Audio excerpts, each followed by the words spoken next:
Engage. Engage.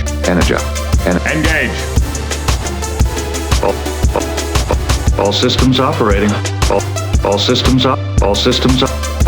operating. We are being probed. We are being probed. All systems operating. Most unusual. All systems most unusual. All systems most unusual. All systems most unusual.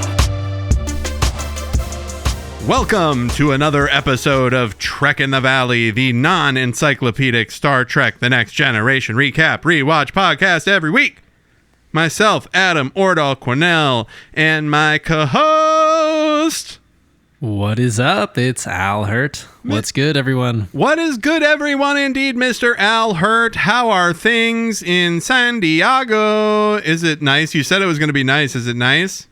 Yeah, it's nice. Today's slightly cloudy, but it's still hot. Still really warm weather. Yeah, it's overcast up here, but it's weather check-in, 80 degrees.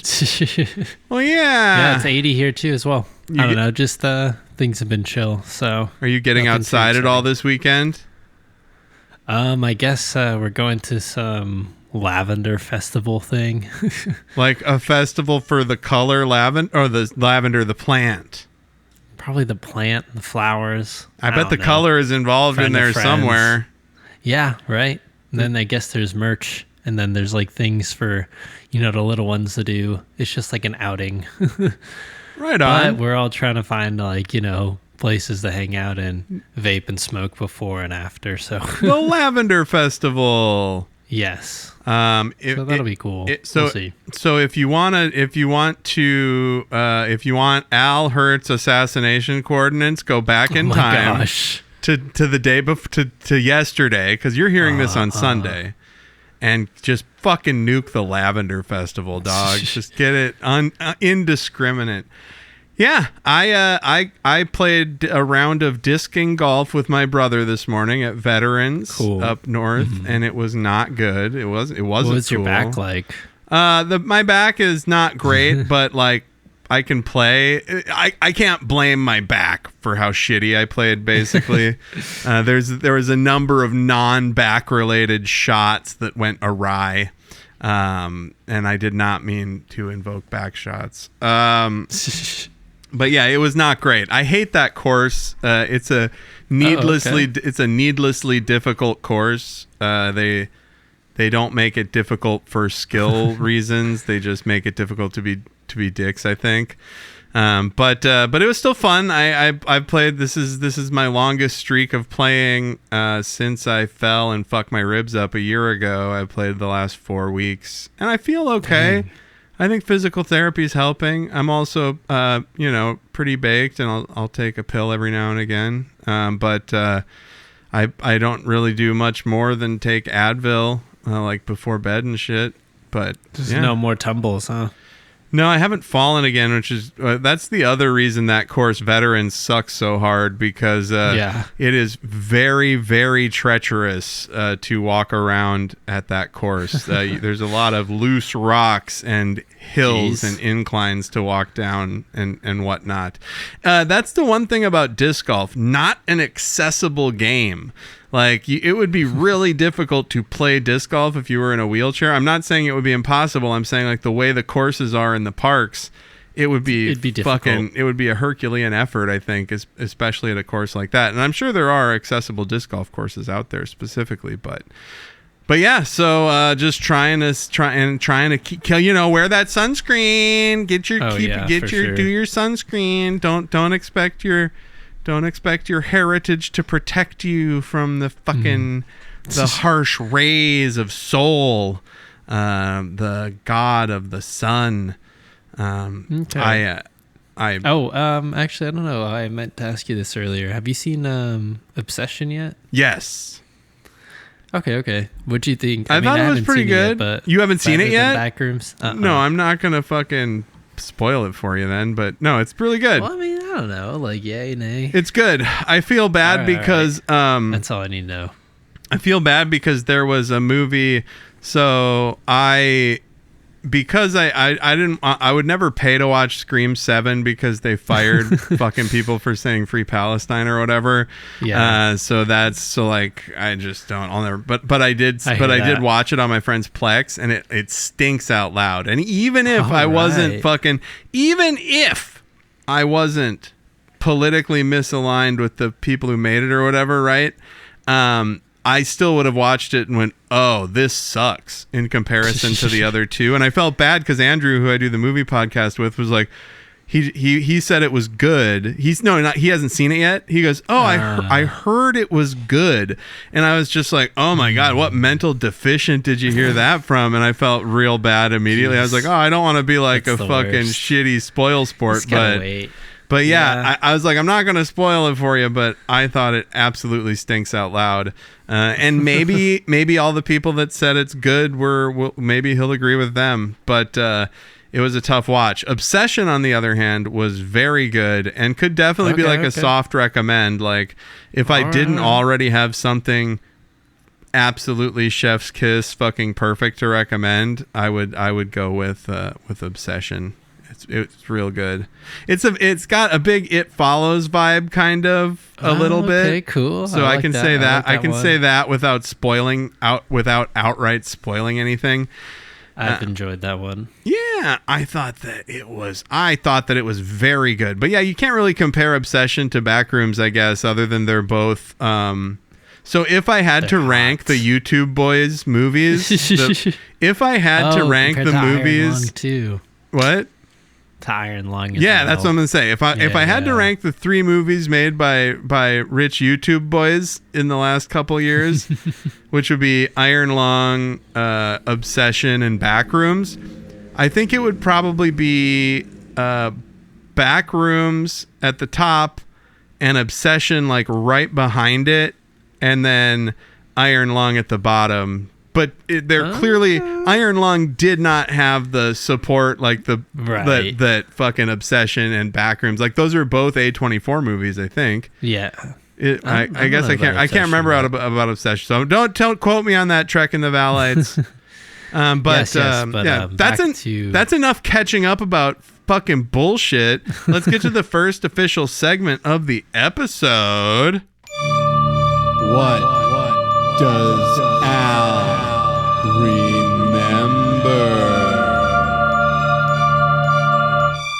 This week on our segment that we do every fucking week. I love it. Never gets old. What does Al remember? We have started shuffling in some other games, but I'm going old school today. This week, Al, I'm asking you, what do you remember about Star Trek The Next Generation, Season 2, Episode 2, Where Silence Has Lease? Where Silence Has Lease. This was the negotiator where he couldn't express himself, so he had 3 people to talk for him? No. No, it wasn't. It is not that. And those 3 people died or whatever? No, it is not that. This is one where the Enterprise and another ship, a Romulan ship, are like having a bit of a stalemate. And they have a stalemate? Yeah. And then what, they just drift What off if I told you there was at one point a giant stretched out face out in space outside the Enterprise? What? Oh my God. Was it the hallucination one? When an alien traps, I'm not disappointed. I want you to know it's hard. I wouldn't know. I don't know now. I'm reading it. When an alien traps the Enterprise and threatens to kill half the crew purely out of curiosity, Captain Picard is faced with a grim decision. I remember this one now. Oh, you do? Sort of. Okay, so yes. What happens in it? Picard basically just, I don't know, I think he calls him out and he says, okay, I guess half of us will have to die. Or no, he decides to blow up the ship because he goes, we have our own will and, volition to kill ourselves. Like, we're not going to let this asshole win and torture us to death. And then everybody on the ship is scared, including Riker. Yeah, dude. 'Cause that's like in one of his nightmares, right? Yeah, man. That we saw when they were doing that brain surgery on him or whatever. Yeah, man. Shit's fucking intense, bro. And they both do the whole, like, you know, the nuclear bomb thing of turning the key together and, like, both saying the sequential password. Yes. So. And then they have that 101 on the end with the face. And the guy's like, damn, you are fucked Y'all up. are fucking hardcore, dude. Y'all are hardcore. He said something where it's not preparing them or anything, because that would have been the Q thing, because Q was saying I'd preparing you for all this crazy shit. No, this guy is just like... But it was more of like respect. Do you remember what this all-powerful space monster's name was? Oh, no. It was Nagilum. Nagilum. And do you remember that Nagilum killed a helmsman at the beginning? Yes. Remember that? He killed the helmsman. He's like, oh, wow, cool. Yeah, he's like, I figured it out. He just wanted to see. I just got to do that 500 more times, you know? That's so fucked. Yeah, I think that was part of my whole spiel of the Hellship stuff, too. Oh, yeah, definitely. Man, this is Hellship Volume... Silence Heavilies. This is Hellship The Next Generation, for sure. And it's a Pulaski episode, because, of course, Season 2. So that's good. But one thing... Oh, that's right. There is a great scene where Picard is at the end when he's all done. Nagilum appears on Picard's monitor in his office, and he's like, that one-on-one. He's like, I got a lot of information about you, and he says, humans seem to find no tranquility in anything. You struggle against the inevitable. You thrive on conflict.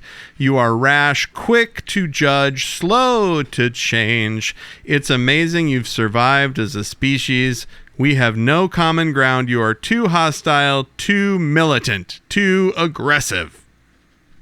Fair. Yeah. You know, fair, because he scanned, remember, so that episode starts with them approaching like a hole in space. And it's like a trap. Yes, basically. It's a honeypot. Is it the whole, there's no stars and stuff or whatever? Yes. Ain't no stars in the hole in space. And also, what was it? And then suddenly they're just in Pulaski. Yeah. Pulaski's like, this is my second week. Why are we dying? Yeah, right? She's like, this is my second episode. I mean, week on the ship. I mean, space week. I mean, stardate, whatever, future space. I've broken the fourth wall, Deadpool style. Yeah, so that's, there's the only other thing that I would say about it is... the face. The face is very cool. And I guess I didn't have any... There's a great scene of... Worf opening. Oh, remember it generates a procedurally generated ship where they're like walking from bridge to bridge, and one Riker, one bridge. Yeah, that's cool. That's cool. Well, anyway, hey, what does Al remember?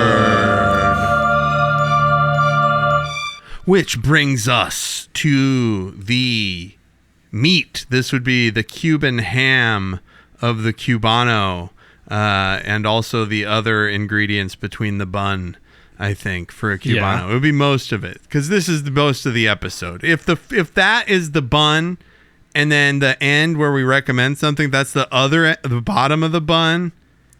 This is all the meat and the pickle and the mustard and the cheese.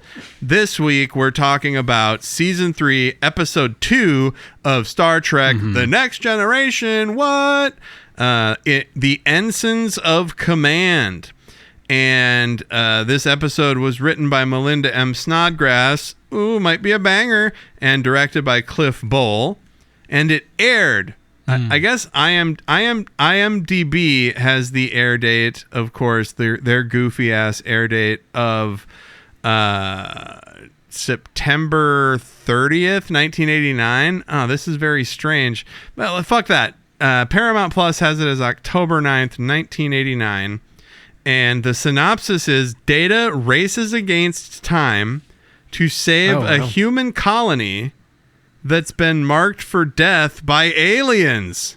Huh? What? That sounds fucking crazy, dude. And it only gives away about a third or 2/3 of the story. And that's wild. Usually they give away as much of the story as possible in the Paramount Plus synopsis. So do you... It just feels like a very literal and then episode, you know? Oh, yeah, absolutely. And do you remember how... Because usually the episode starts with them zipping around out there. They're going to a distress call. They're going to deliver medicine. They're going to deliver an actual plague for somebody to study so that they can make the medicine. Do you remember how this episode starts, Al? This is a What Does Al Remember fucking bonus round. What's the first thing that happens in Ensigns of Command? Well, ours have been around out there, but it's like always this slice of life thing. Yeah. I guess, what is it? Picard and Crusher, they're both going to that violin reception. They're watching a classical quartet performance, yes, a string quartet. Oh, and we get O'Brien on the cello. Miles O'Brien cool. On the cello, bro. Hitting it right in the middle. Like, fucking love it. And so Data comes in. He's carrying his violin. And he goes up to Picard and Crusher. And he says, I'm glad you're here, but you should probably catch the next performance because this other guy that's performing, he plays the part a lot better than I do. Everybody says that I play it without life, which is fucked up. Like, you'd think you'd know by now that, like, to tell Data, no like, soul. Data, you play the violin like a thing. Like, you play the violin like a cold, soulless automaton, man. And yeah, they're like, whoa, check out the robot guys. Yeah, and so they're like, well, we're here to see you do this. And he goes, well, I just wanted to be honest, and this is a big part of the episode. Picard goes, excessive honesty can be a fucking problem, Data. Advertising your weaknesses to your crew, if you're a commander, could let people know that you're a fucking dipshit. So you got to just go up and play the violin like you own the place, and then figure it out from there. Now. Well, the other thing, too, that Crusher said was, like, the more you say it, too, the more you put it out there, you'll start to believe in those weaknesses. The reverse secret. As well. She knows. It's like, Crusher knows the secret. So, Crusher and Picard are watching, and Data starts playing with the quartet. Picard gets a message saying he's needed on the bridge. He gets up and walks out, and Data, who is a robot, it like has to stop. There's a couple times in there's 2 times in this episode, or there's a few times in this episode actually, where they just totally fucking forget that Data's an android. Because they're like, you don't have feelings, but he makes all these faces like he's having feelings. And just now, like the scared son. If he was an android and I was directing that scene, no offense to Cliff Bole, one of the greats Star Trek directors. And he right up there with old, what's his name? And old Joe. Now, Data would just watch Picard leave while perfectly playing the fucking shit. Like, he wouldn't be stopped and like, maybe there's no violin at that part in the song, in the composition, I guess. But it's like almost as if he wanted to talk to Picard or be like, no. Do you need me to go with you to do stuff on the bridge? Yeah. Do I really have to do this basically a child's recital with adults? So what's going on the fucking bridge, dude? Jesus, do you remember what's going on? What's going on the fucking bridge, bro? This is probably one of the creepier ones. I love the alien in this. Response. Yeah, they get a response from an alien about some... I guess it was like some distress signal about alien or humans being on one of their quote unquote properties / planets or whatever.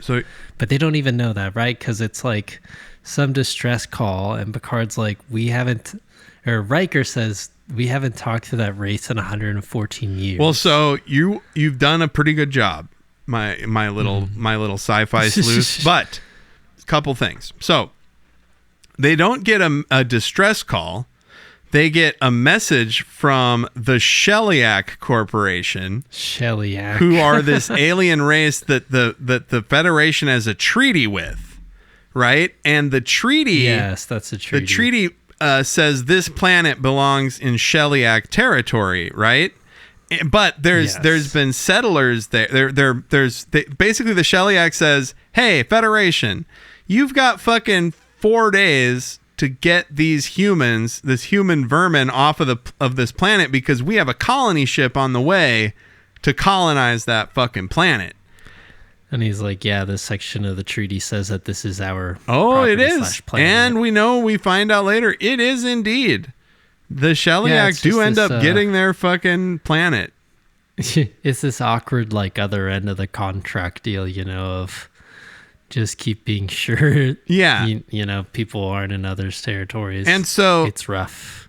So one of the mysteries about this planet is there's this fucking radiation on it, and humans shouldn't be able to live in it, which they never and that's the other twist that they never explain how the original settlers survived, but somehow there's human settlers down on the planet. They don't know how many, because of course with this radiation you can't get sensor readings through it, and you can't use the transporter.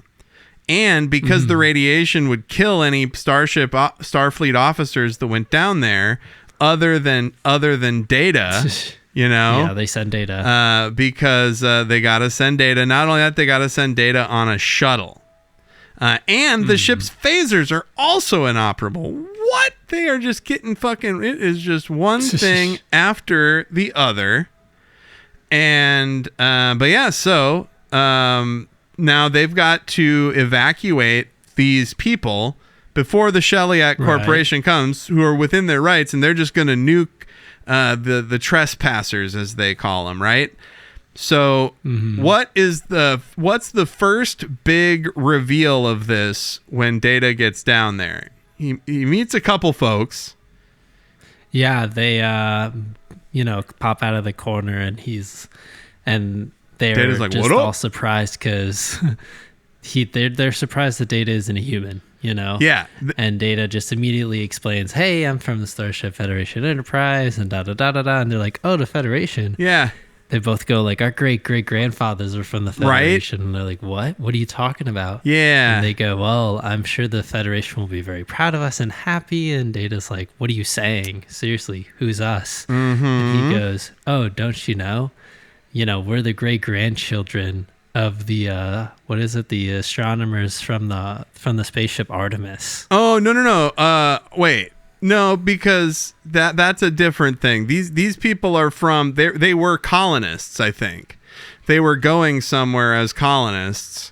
But they had to redirect to land there. Yeah, because they crashed on the planet somehow.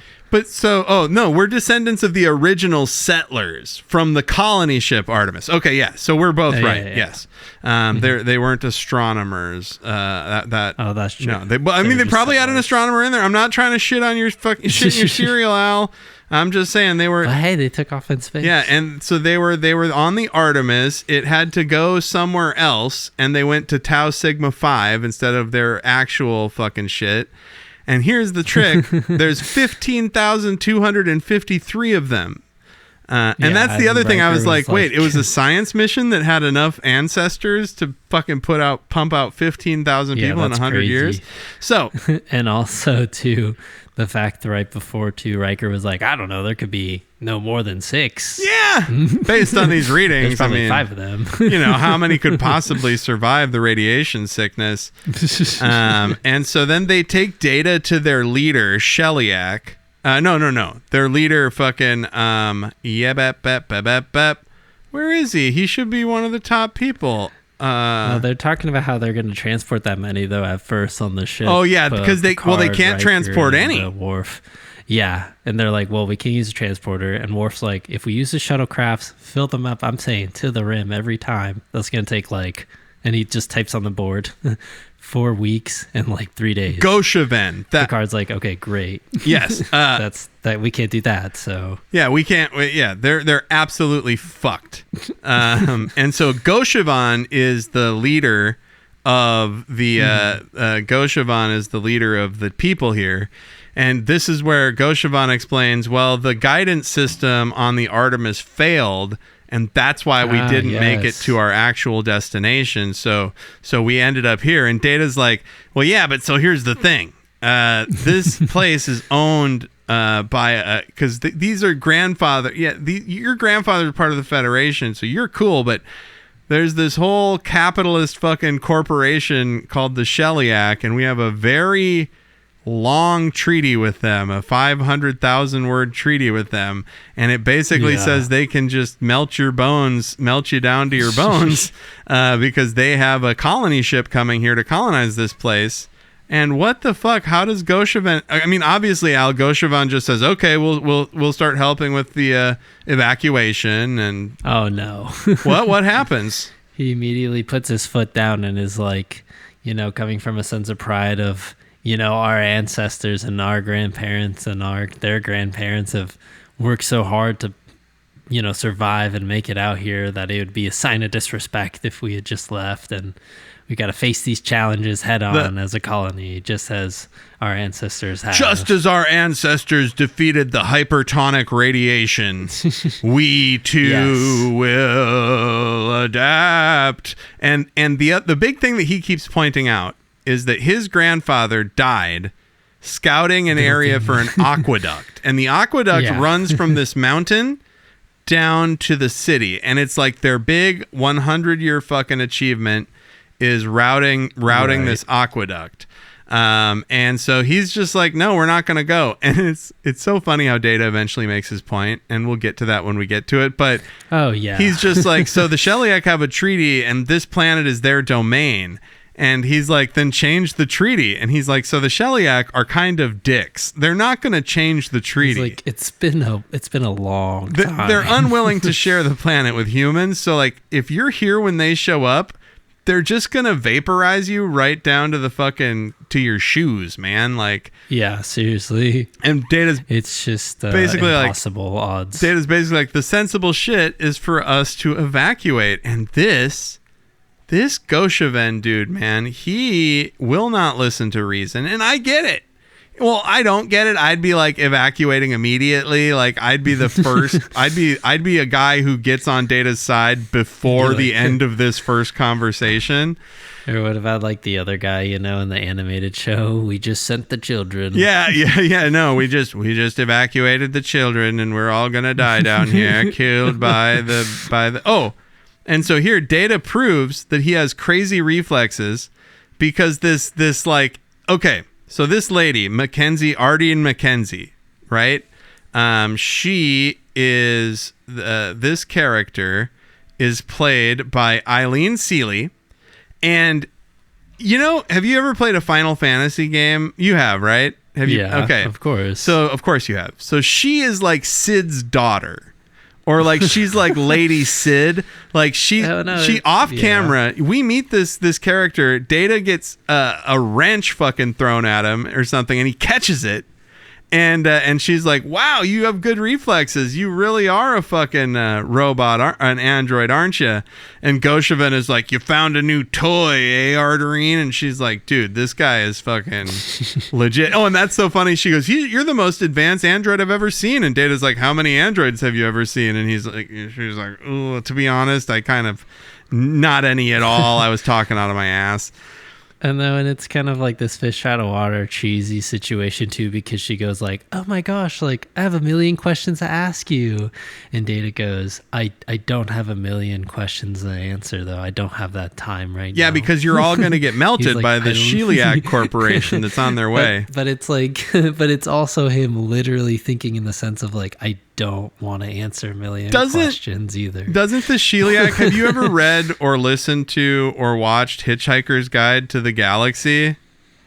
I've only seen the first episode and that first gag where it's like the main character evacuates the planet because it's going to be blown up for a highway. Yes. Well, that's the opening of the movie. So it's a movie. And a book and all that. And I listened to the audiobooks from the BBC that were very, very, very good. But the Sheliak Corporation really does come off like a fucking, like the villains of of that, or also, the villains of one of the many, many villains of Dungeon Crawler Carl is the Borant Corporation. And they're a planet-wide corporation, kind of like this. So there's a great scene where Picard and Riker call Geordi and O'Brien into the ready room, and Riker goes, "Hey, we're gonna ask you to do something, and you can't tell us it's impossible." And Picard goes, "You need to." Picard goes, "You need to reconfigure the transporter to work through the Plutardic radiation on the planet." And they're like, Geordi goes, okay. And they're like, "We'll get on it, Captain." And so basically it's just one of those moments. They are now back on the bridge, and we've got they're on a call with the Sheliak corporate fucking office, basically. I love that I love the use of corporate for a planet. So basically they're saying, "Hey, you got to move these humans. 3 Earth days remain or we're going to kill them." And Picard's like, "Let us negotiate in good faith." And the bug guy is like, "To what purpose? The treaty is signed. It's so long. We worked on it so hard." And basically Picard is like, "Why uproot these people when we could maybe offer a compromise?" And things just like denied. And he's basically like talking about how they're sent to smooth things over between races, and then the motherfucker hangs up on him. Like, I love it when people like leave Picard on red, because that he is like, he's like, "Wait, it's just frustrating. Wait, I'm the captain of the flagship," and he doesn't often get up his own ass like that. But in times like this, it's kind of like, well, so basically Data, and one of the fun things about this episode is there's 15,000 colonists here, but we never see more than about 12 at a time. Even with the meeting at the end, like the crowd that could cause all this trouble. I just realized that she's got a very primitive robot in the background of this while she's talking to Data. And she's like a little 3PO in the back. Yeah, and she's like, I love computers and shit, but so I definitely believe you and whatnot, but we don't really have. They're not gonna believe you. And basically, Picard. I keep saying basically. I gotta cut this out. I gotta edit out all my basicallys. I'm fucking using it like a vocal tick. But they're running out of time. She says, "You're not going to be able to convince Goshevin." Data says, "We have to." And then we see O'Brien and Geordi. Gosh. What's the result of their first experiment? Well, before you tell me, I love how whenever they're going to test the transporters, they use one of those big canisters. Like they always try and transport a big canister. What happens to the big canister, Al? The canister just kind of like degrades and melts and splits in two. It's all melted? And the bottom end kind of like rotates up. It's like it's this weird flat like pancake, but with 2 parts of the tube like coming out of it. Yeah, it's like a puddle. And the top. It's like a puddle with these 2 halves of the tube coming out, and Geordi just picks it up like it's nothing, and it's all one big piece. That is a great prop. Like, I would love to have that prop sitting on a shelf behind me here. And it reminds me too of that movie too. Remember when they're testing out the transporter in front of Riker, Picard, and or those Kirk? Humans get melted. Riker, Picard, Kirk. Yeah, not Riker. Riker, Picard, Kirk. So this is where names are so close. This is where Goshevin tells them Data and Arterine about, "Hey, look.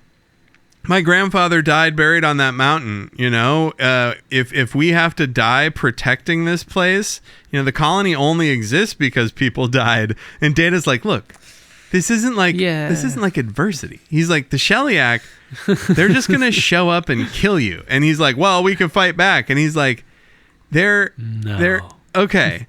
They're stubborn and irrational, but Goshevin is stubborn and irrational. Now we get back up onto the ship. Picard is weighing his options, And basically, this is where fucking A, dude, what is going on? What? This is where Picard finds out that Starfleet's not going to be able to get them the ships that they need to evacuate the colonists for 3 weeks. And Riker and Picard have this, like, Picard is very pissed off at the Federation for them not being able to get a ship there sooner. And so this is where Picard puts together, hey, look, if the Shellyak are planning on settling this place, they must have a colony ship on the way. Right? And so they're going to go intercept this colony ship from this evil space corporation. I really like it. I think it's cool. So they're basically just going to... They're fucking basically, dude. I wish I could delete that word from my vocabulary. So Data and Riker are discussing the task at hand. And he says, Data says, I can't convince these people. I'm not a cultural outreach guy. I'm a robot, you know. He's like, I spoke in the 56 colonists. Yeah, this motherfucker is denying. This motherfucker is basically denying all logic. And yeah, Data says he's spoken with 56 colonists. 10 of those think that they're going to stay. 22 are in favor of fighting. 16 prefer negotiations of some sort. And the rest are like, hey, is there any other nonviolent passive resistance we can do? No, motherfucker. It's like... Yeah, there's like a really good line, too, that comes out of this quip when Data's basically like, I don't know, Riker, I'm all out of options. What should I do? And Riker's like, I don't know, dude. Use that crazy positronic brain of yours and just figure it out. Use that fancy positronic brain of yours and carry out your mission. And Data's like... Yeah, he's like, who gives a fuck? Data says... Data's hilariously asks, look, if I don't succeed, how dangerous are the Shellyak? And Riker's like, they're going to kill everybody. They're going to melt everybody down to nothing from space. So you should, 15,000 people's lives count on you. Yeah. Now... And Data's like, Miss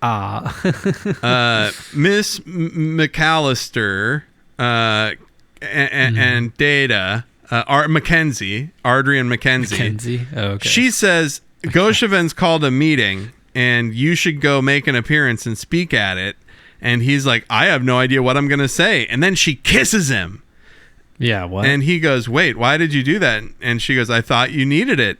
And he's like, among humans, a kiss usually serves as a seal of friendship or indicates support, attraction, affection. And yeah, she says, I just thought that you needed it.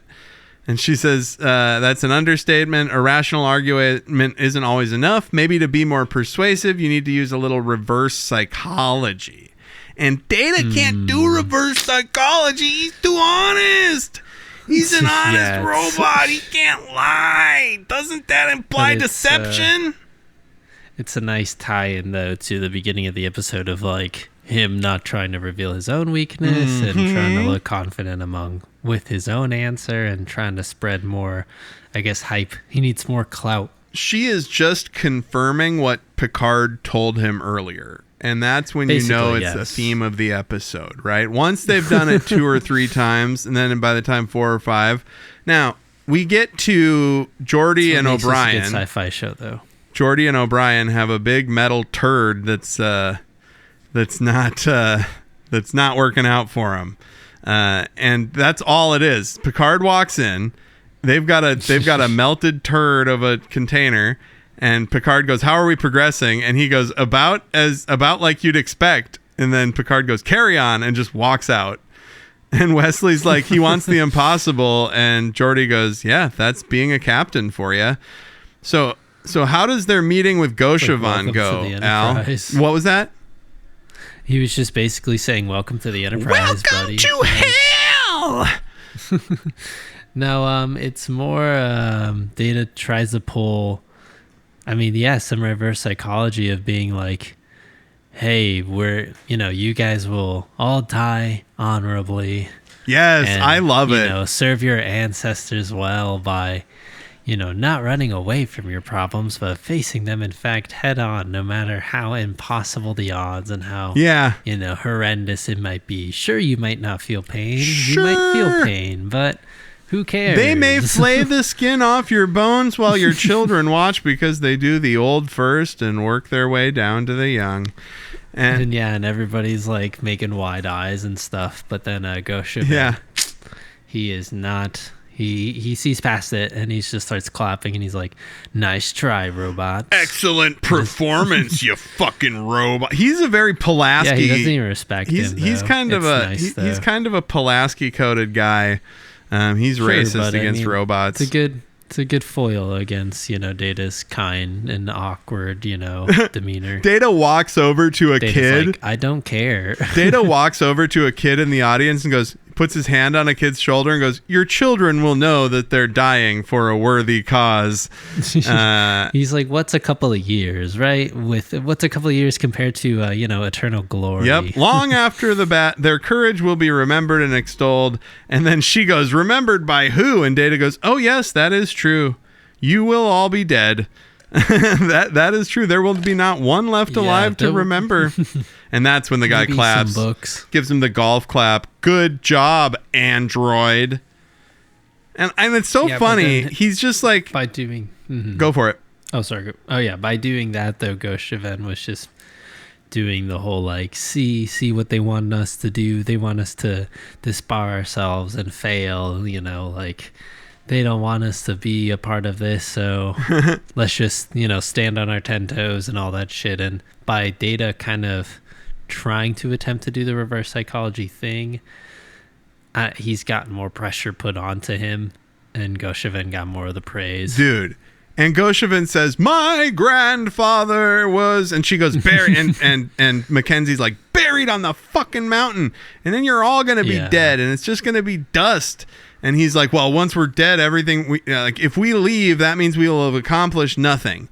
You elected me as your leader. Yeah. Follow me now." He says, "I don't think our chances are as hopeless." He says this guy has no reason to believe that. This Goshaven guy is like, "I don't think," and I'm willing to stake our lives on the fact that this android from beyond the stars knows less about this threat than I do. Right. And it's but what's good about that interaction, or at least Data confronting him in some way, was as they're walking away, Mackenzie and some other people walk up to Data and they're like, "Hey, some people do agree with you. We just don't want to say it out loud to everyone. Goshaven's kind of we're all dick. Gonna meet up at we're all gonna meet up at some other place. They're meeting at her house. So, once we all meet up there, you can tell us more of like a full figured plan of what's going on." What? Data's like, I guess. Sure. What are they gonna do? Try to campaign, convince more people at the most. And this is where Troy plays her role as counselor, because I love how they, whenever they're like, whenever they're negotiating with a new race or something, or whenever they're negotiating with a race that they don't really know much about, she does the research to find out how they can get their psychological in with the alien race they're dealing with. And she says, so the document, the treaty is 500,000 words. It's like that for a reason, to avoid any future misunderstandings. And you have to be very perfectly intentional with everything you say. It's a lot like that bug race where you had to do the greeting perfectly. Mm-hmm. Seriously. And so what happens next? So she was just trying to give, Picard an example of like how strenuous this whole negotiation was. I mean, I guess this line comes up later, but she was like, "Captain, the last time we had spoken to them, we had talked and created that treaty with over like 115 lawyers." Yes. And Picard's like, "Well, it's just me and you this time." Me and thee. She's like, "Who's going to help us?" Yes. Me and thee. She takes out this she grabs his Earl Grey tea and like points it to him, and she goes, "What do you think I mean when I hand you this?" And say, "Daimbalak." Picard's like, "Yeah," and she just says some random word, and Picard's like, "I mean, drink," and she's like, "You don't know what I mean though. I could say liquid, brown, hot, cup, handle, cup." Yeah. It all depends on like context. She explains conceptual, contextual language.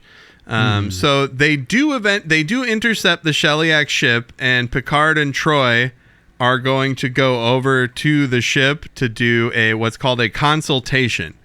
Yes. And under paragraph 653, subparagraph 9, and the guy just immediately goes, "Granted." I love the Shellyak. Like, he's like, "You are in violation of the treaty." It's a cool lighting too, and dude, like it's great. Cool little like shadow aspect. And it's classic puppet style. Love it. Yeah. And what's great though too is just it just shows how, you know, far Picard is willing to go to give Data more time, and to all these people, these humans, more time to get off the planet and such. Yeah, dude. You know, instead of just like banking on Data, it's like, okay, I'm going to try to delay this as long as possible, because like you said, you know, when they felt like they were done with it, Picard goes, well, there has to be a ship that's gonna colonize the planet eventually. Yeah, we talked. Right? It's like, why don't we just catch up with it? Yeah, they said that earlier. Right. They're on their way. Like, right. And then they get there. Like, we can just stop them. And we can talk to the guy. We can talk to the driver. Yeah. We can just pull him over and talk to the driver. Like, be like, hey. And it's like, I think it's, you know, kind of this whole thing that sort of loophole, I guess, in the treaty, where it's like, if there was two parties willing to do a treaty, there'll be two parties willing to just endlessly negotiate or talk. Yeah. And maybe that's his hope, you know, into giving Data as much time as possible, you know, and it's funny that he's doing that. And so Data and Mackenzie host this, Miss Mackenzie hosts this meeting at her house with about a dozen or so of the 15,000 colonists. Yeah, of course, just representatives. And Kentor is like Janisha, whatever the guy's name is, his like right hand. And Data's like, "Are you with us?" And he's like, "Tell me a little bit more about what, like, you're gonna resettle us? How are you gonna then like tell us how to live? Are we gonna have to wear pants? Like, I don't want to have to wear pants all the time. You're wearing pants now. I know I'm wearing pants now, but I want to know that I have the option to not wear. I'm Kentor. They know Kentor. They know I don't want to wear pants. We get it." So Data says the Federation would give you as little or as much support or as you want. Right? And so they're basically saying, you can go up against this guy, you can get people to listen to you, and then guess who walks in? Old Goshevin himself with his, you notice he has corduroy pants? I love that. I used to have pants like that. I have shorts that look just like that almost. Fucking love it. Oh, corduroy pants are great. But it's funny too, because right before Goshevin walks into, the right-hand man's like, "I don't know though. You still have to convince Goshevin." Yeah, and Goshevin is like, so many followers. "And you better fucking remember that, Kentor." And it's Data so creepy. Data and Goshevin have a fantastic tete-a-tete here, where Goshevin is like, "Hey, we had this fucking argument already, and I defeated you." And Data says, "Well, it looks like I'm about to reverse that defeat."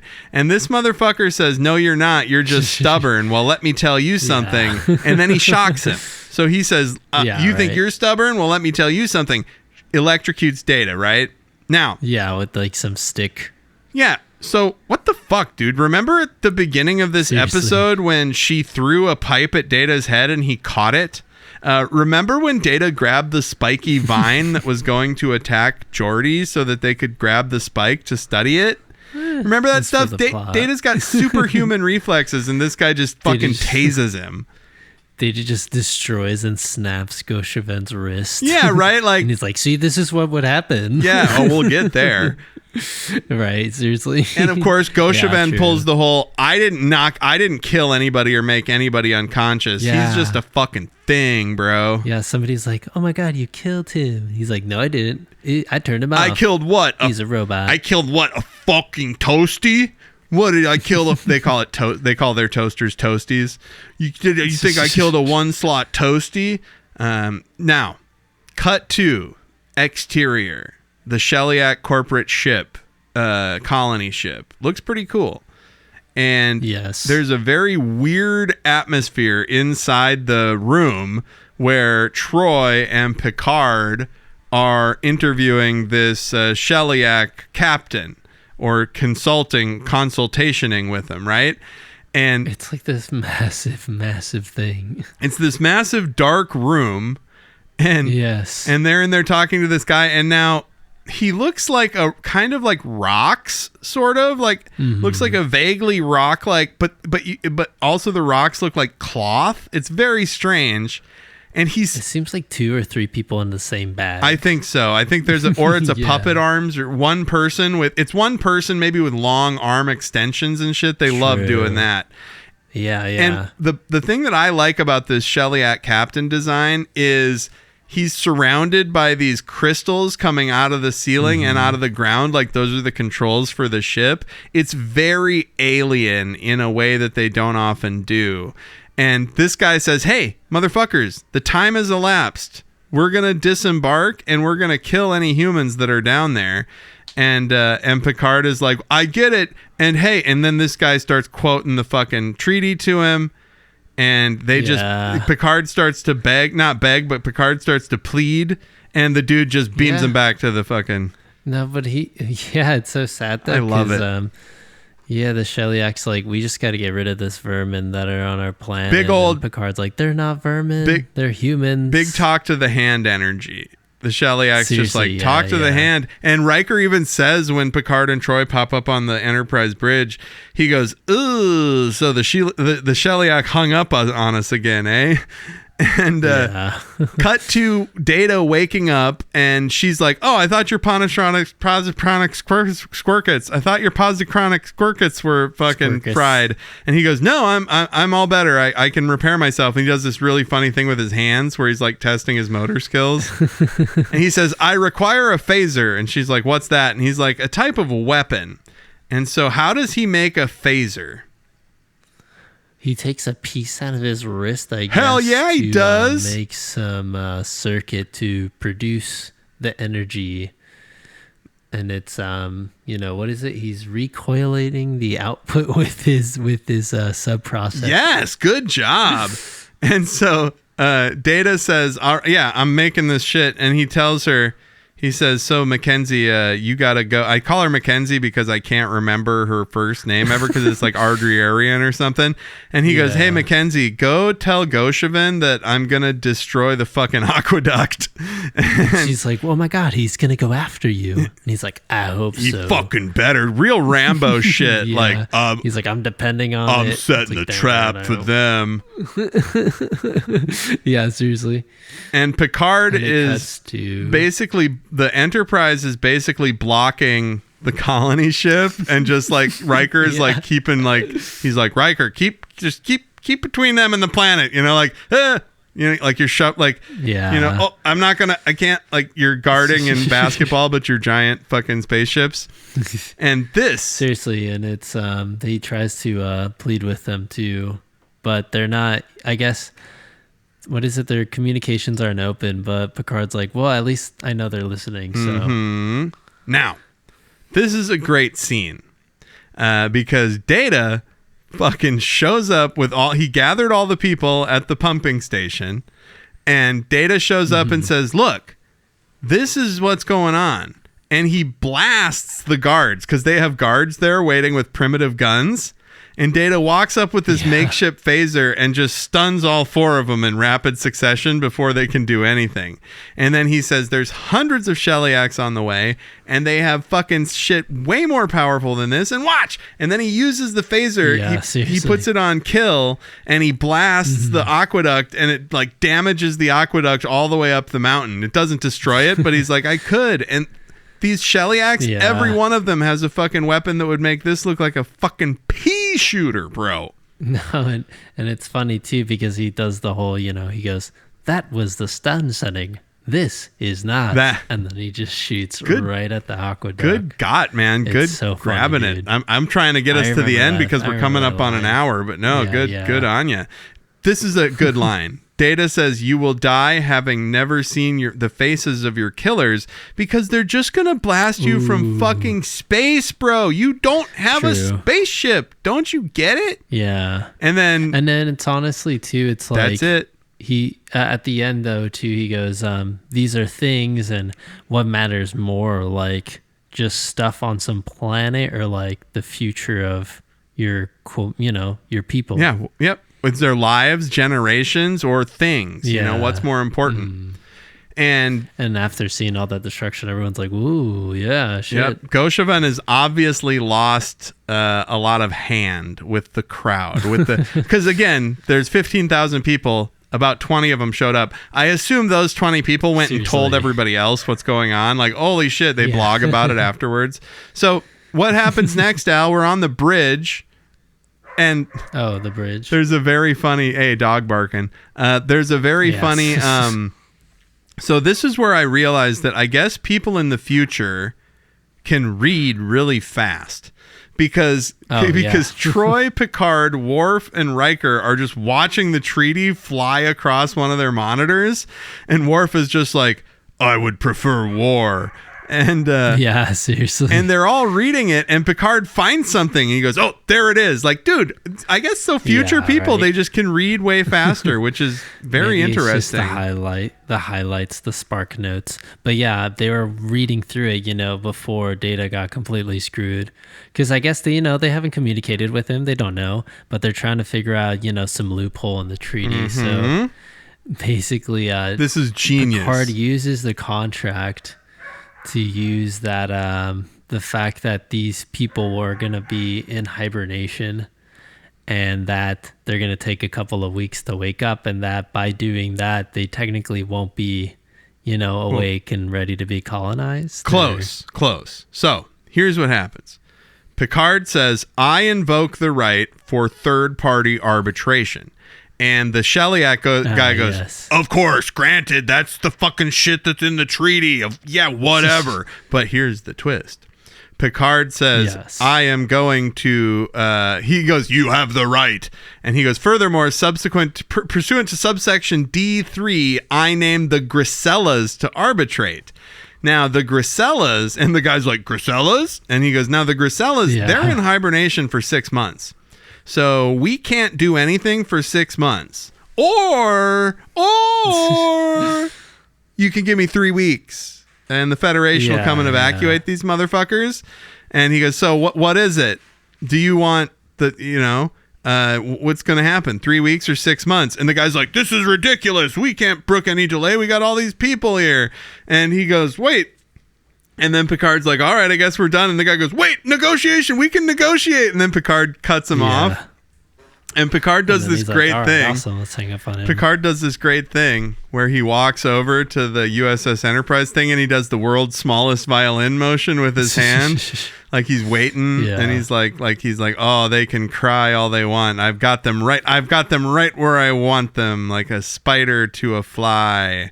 And then he eventually opens up the channel again, and they say, you may have 3 weeks, Picard of the Enterprise. And if I was Picard, I'd be like, it's probably going to have to be like 3.5, because that's just to get the ship here. But we'll figure it out at the time. And then, this is hilarious. Geordi walks in, and this is rare. Geordi walks in and says, we can modify the transporters, Captain. It's just going to take 15 years and thousands of scientists to do it. And Picard's like, well, we figured it out, so we don't need you to. But isn't that great that they got an assignment and their whole side story, their C story, was just that they don't figure it out. Like, they just can't do it. So all those scenes with Riker and Geordi were just comic relief. Oh, yeah. I mean, there wasn't too much of like a B plot other than like Picard trying to juggle things, trying to figure it out and give Data more time. Yep. And it was just, they were like, whatever, we'll just use a shuttlecraft anyway. And then Data's packing up to leave with Mackenzie, and she shows up and she's like, Data, do you like me? And he's like, I don't like anything. What? And she's like, but you don't have feelings for me? He's like, I don't have any feelings. And she's like, yeah, but like, do you have like robot-y kind of feelings? He's like, there aren't robot-y kind of feelings. And she's like, but we just hung out. But you make these faces. And then he kisses her, and it's very cool because she goes, what was that? Why'd you do that? And he goes, because it looked like you needed it. And she goes, oh, ooh. I see. You saw that I was unhappy and you concluded that would make me feel better. Like you're a fucking robot or a Vulcan or anybody that wants to make somebody feel better. It doesn't have to be shitty. True, it doesn't have to be shitty. And it was just some awkward timing from both parties. So that's the end of the main story. But now we get a little cooling off moment before the credits with Picard and Data. And Data walks into Picard's office, and what's Picard listening to, Al? Actually a recording of Data's, little concerto. Right? And so with his friends. So the quartets. This is what's funny, because Picard says, Data, you're really playing with feeling. And he goes, as I've had to explain to so many fucking people, I'm feeling kind of irritated having to explain to people that I don't have feelings, quite honestly. Now, he says it's just a reproduction of these two famous violinists. And Picard goes, but Data, you're not hearing what I'm hearing, man. I'm hearing the space between the notes. I'm hearing the notes you're not playing, bro. And then he says, you combined these two styles to make your own thing. And that's what human musicians do. And he goes, I suppose I have learned to be creative, sir. And it's like, and he goes, when necessary. And Picard is just like, Data, I look forward to your next concert, you fucking pallid, weird-eyed guy. No, but it's also a breakdown, too, of like what I've learned, too, and I've heard from my other artist cousins and friends, and people just been like, dude, everything's a sample, or like everything's an imitation of everything. Like, it feels, you'll feel bad of like, oh, I'm just using this and doing this. It's like, all art is kind of an expression of what you choose. So yeah, except not AI. That's like the human thing. Except not AI, though. That's all bullshit. Yeah. Good. I thought that this is where I was going to find out that you fucking... No, okay, no, cool. no, you're good. You're cool. And so Al... But yes. What did you think? Of things. What did you think of the Ensigns of Command? This was all right. It was a very... abrupt situation. And I don't know, I felt like this was a brute force kind of method. They had to convince a lot of people very quickly to just, get the hell out of there. It's a Data episode. Yeah, and a pretty good one. I thought it was, I don't know, maybe it was missing something, but there wasn't too much action. It was a nice sci-fi plot in terms of, just negotiating with words and like trying to get like down to the nitty gritty of like what people want and think. I think the funniest part, I don't know, is just the whole, my grandfather died building this aqueduct and that's why we're staying. That's why we're all going to die. I mean, my grandfather didn't die in that aqueduct. What am I doing here? Yeah, right? Yeah, and the kids and stuff. There wasn't, I guess I wish there was more, as you mentioned, quote unquote, people out of the 15,000. It just didn't seem like it had the kind of scale. Like they didn't, and that's fine. But it works. It's cool. It's a TV it works as a story. I thought it was fucked up that Data has these super fast reflexes, but he can't karate chop that guy's taser out of his hand. It was just for the plot. I like that Crusher. Like, oh, no. I like that it opens with Crusher and Picard on a date to watch Data's fucking thing, and it's like Picard gets up and has to go to the bridge, and he's like, I was gonna try and score a handy after this, and now I have to fucking go down to the goddamn bridge. She recorded it though, so I guess that was pretty nice of her. Well, either she recorded. She's the one that recorded it? He says Picard goes, the good doctor got me a recording of your concerto. Yeah, she probably just went to the computer. He gets, she just went to the computer and said, "Computer, can you get me the audio from that? Because you're recording everything at all times." And computer in Majel Barrett voice is like, "Absolutely, here you go." But hey, she still had to, download that MP3 file. Right? And then you got to give it to Picard somehow, put it on a pad. Maybe she could have probably had a big pad that just had that one thing on it. So, or it's like, hey, computer, can you send that to Picard's quarters? Yeah, right. Can you just they wouldn't even be able to do that. They'd have to have a guy carry a pad.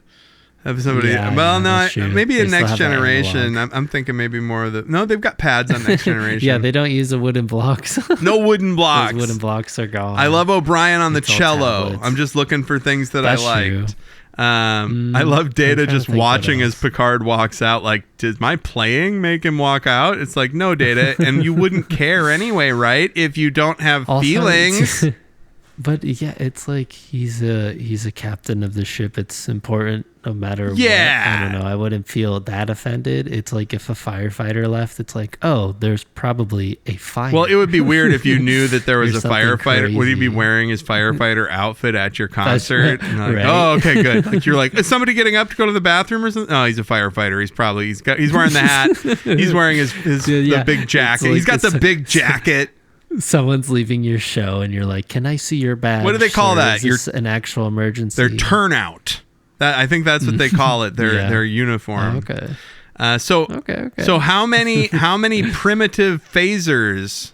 I was gonna say the little robot statues. I'll do the robot statues, but here's what I gotta say: this what Data did with the phasers. So phasers don't work because of the radiation.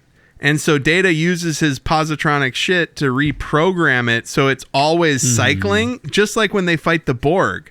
So it's spinning through the different frequencies, and it can cut through the radiation and do phaser stuff, and that's good. That's very cool. And he should show Geordi that, and Geordi's like, motherfucker, we needed 15 scientists. Well, that wouldn't help necessarily with the transporter, but maybe.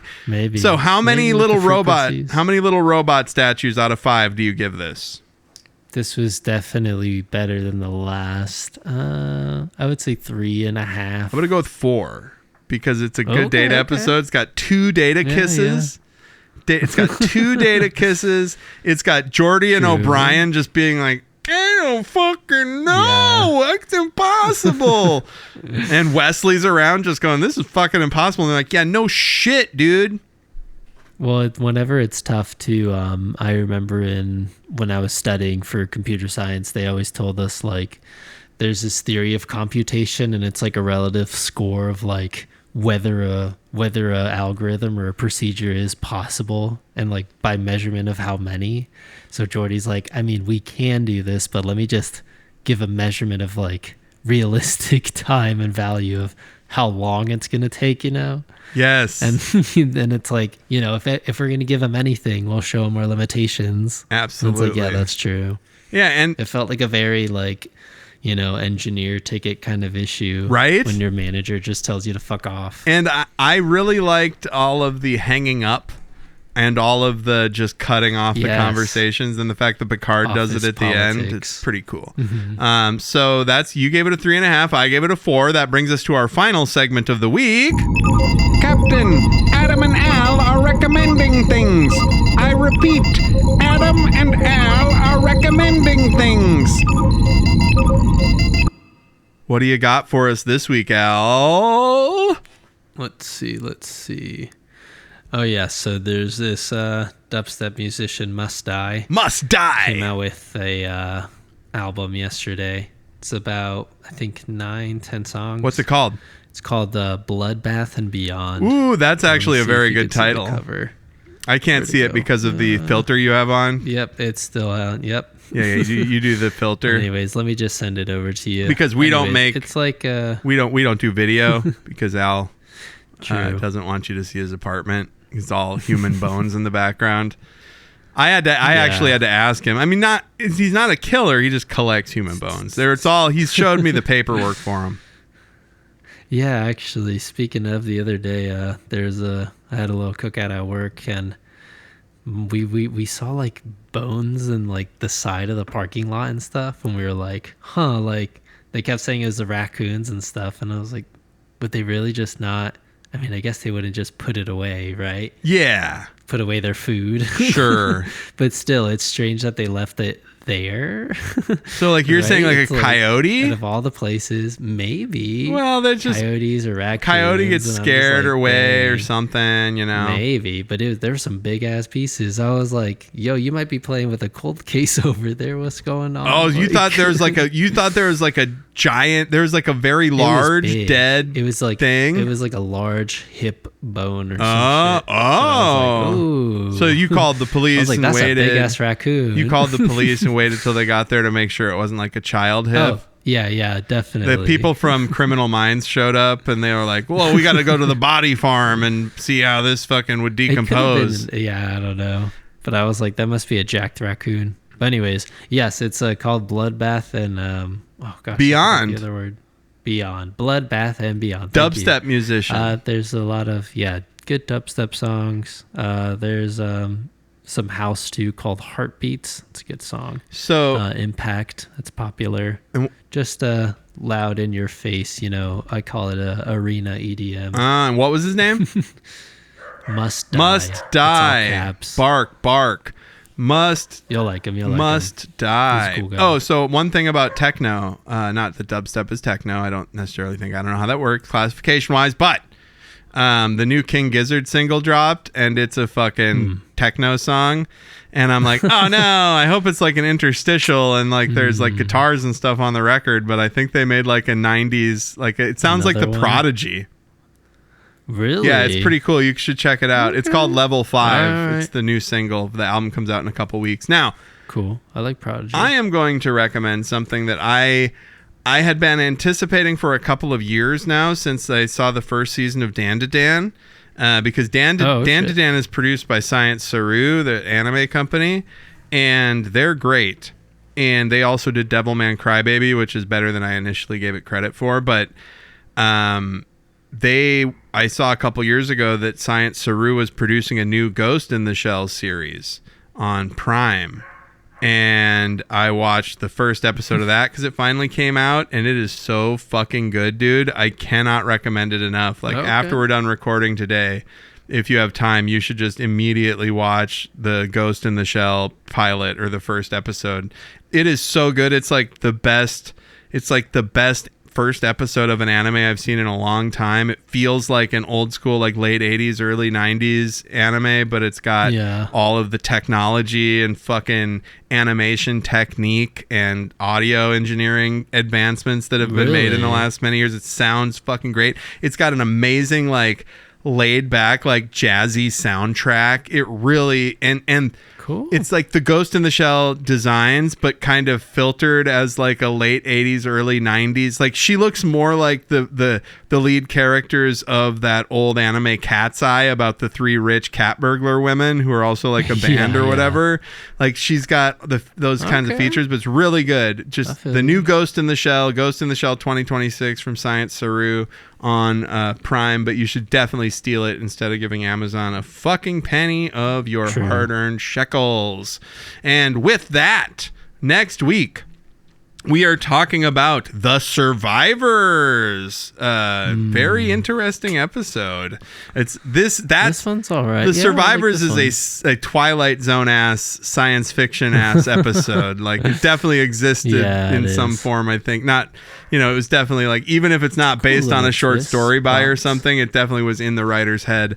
But yeah, so next week, feels classic. The Survivors. Thanks so much for coming out. Thanks for listening. Do everything in the bumper. Bye-bye. Thank you. Bye. 171. Trek in the Valley is brought to you by Adam Ordall-Quinnell and Al Hirt. The theme was produced by Al. The episodes are engineered by Adam. You can email the podcast at trekinthevalley@gmail.com, or you can search for us on Bluesky and Facebook as Trek in the Valley and follow us over there. Please be sure to like, subscribe, rate, review, whatever you do on your podcast apps. It really helps us out. And never forget, always explore strange new fucking worlds.